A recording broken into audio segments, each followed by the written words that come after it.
Oke, kita mulai ya. Hari ini kita bakal mecahin satu teka-teki yang cukup menarik. Paradoks tentang negara-negara Baltik. Negara-negara ini modern, maju, tapi anehnya kosong. Yuk, kita bedah sama-sama. Nah, ini pertanyaannya. Negara-negara ini kan kelihatannya punya segalanya ya. Politiknya stabil, teknologinya canggih, bagian dari Uni Eropa pula. Tapi kok sepi? Jadi, kenapa di tengah Eropa yang makmur dan padat, ada sudut yang kayak ditinggalkan ini? Biar kebayang skalanya, populasi gabungan tiga negara ini bahkan nggak sampai 7 juta jiwa. Itu lebih sedikit loh dari populasi satu kota besar di Eropa Barat. Angka inilah yang jadi inti dari misteri yang mau kita ungkap. Oke, kita masuk ke bagian pertama dari penelusuran kita. Gimana ceritanya negara-negara Baltik ini bisa jadi sebuah anomali, sudut kosong di benua yang super padat? Banyak yang mungkin mikir, ini pasti soal ekonomi atau sejarah yang kelam. Ya, itu nggak salah sih. Tapi itu cuma sebagian dari cerita. Akar masalahnya tuh jauh lebih dalam, jauh lebih tua, dan tertanam secara harfiah di tanah tempat mereka berdiri. Makanya kita harus mundur jauh banget ke belakang, ribuan tahun lalu, ke masa di mana geologi membentuk takdir kawasan ini. Jadi ceritanya dimulai dari zaman es. Waktu gletser raksasa mencair, mereka nggak meninggalkan lembah yang subur atau gunung yang kaya mineral. Justru sebaliknya, yang ditinggalkan adalah dataran super rendah, datar, becek, dan penuh rawa. Inilah fondasi geologis dari Baltik. Dan batasan-batasan ini bukan main-main. Tanahnya susah buat ditanami tanaman pokok, musim tanamnya singkat banget, dan bahkan lautnya yang harusnya jadi gerbang ke dunia luar malah jadi penghalang es selama berbulan-bulan tiap tahunnya. Kondisi ini akhirnya menciptakan pola pemukiman yang kecil-kecil dan terpisah. Nggak ada satu pusat besar yang bisa menyatukan semuanya. Tapi tunggu dulu, bukannya Belanda sama Denmark juga datar? Betul banget, bedanya ada dua, lokasi dan respon. Belanda dan Denmark itu ada di jantung jalur perdagangan Eropa. Dan mereka secara aktif menaklukkan alam dengan teknologi mereka. Nah, di Baltik, alam yang menang. Ini nunjukin kalau geografi itu baru bab pertama dari ceritanya. Jadi, apalagi yang terjadi? Sekarang, kita beralih ke lapisan berikutnya dari teka-teki ini. Gimana sejarah selama berabad-abad secara aktif mengosongkan tanah yang udah dari sananya sulit untuk ditinggali. Selama, ya ampun, hampir 1000 tahun, negara-negara Baltik itu kayaknya jarang banget bisa menentukan nasibnya sendiri. Mereka selalu jadi rebutan kekuatan-kekuatan besar, dari kesatria Jerman sampai ke Kaisaran Rusia. Rakyat mereka seringkali cuma jadi penonton di tanah air mereka sendiri.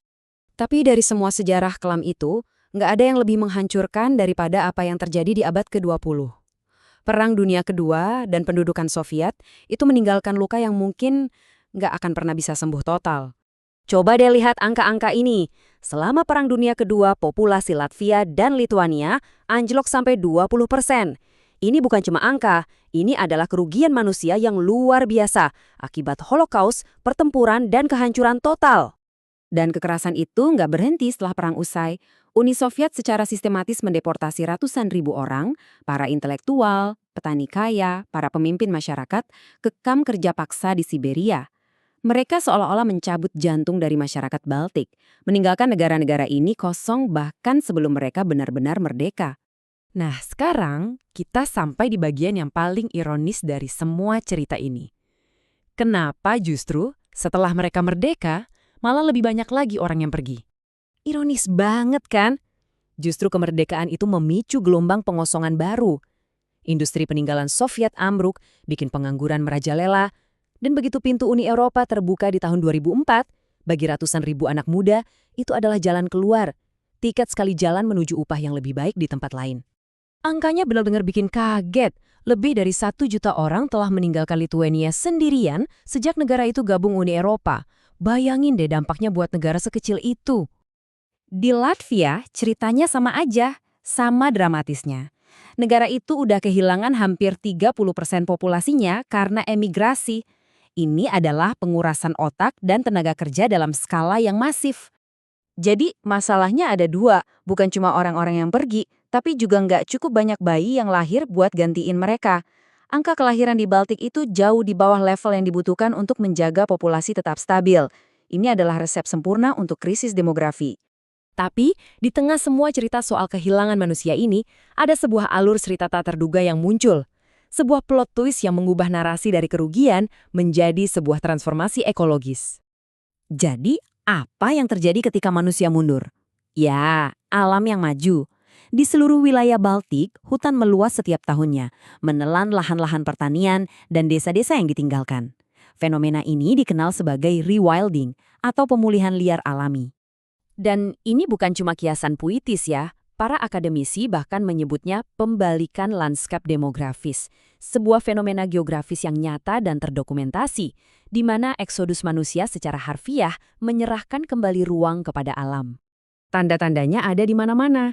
Rusa, serigala, bahkan beruang mulai kembali melintasi perbatasan yang dulu dijaga ketat. Bekas-bekas pabrik Soviet yang berkarat sekarang ditumbuhi lumut dan pohon-pohon birch muda. Ini bukti bahwa bumi itu nggak pernah benar-benar mati. Ia cuma menunggu. Jadi kita akhiri dengan pemikiran ini. Mungkin apa yang kita lihat di Baltik ini bukanlah sebuah tragedi, tapi justru sebuah pelajaran. Sebuah pengingat bahwa mungkin yang salah bukanlah alam yang sunyi, tapi kita, manusia, yang nggak bisa diam. Mungkin beberapa tempat memang ditakdirkan untuk tetap liar.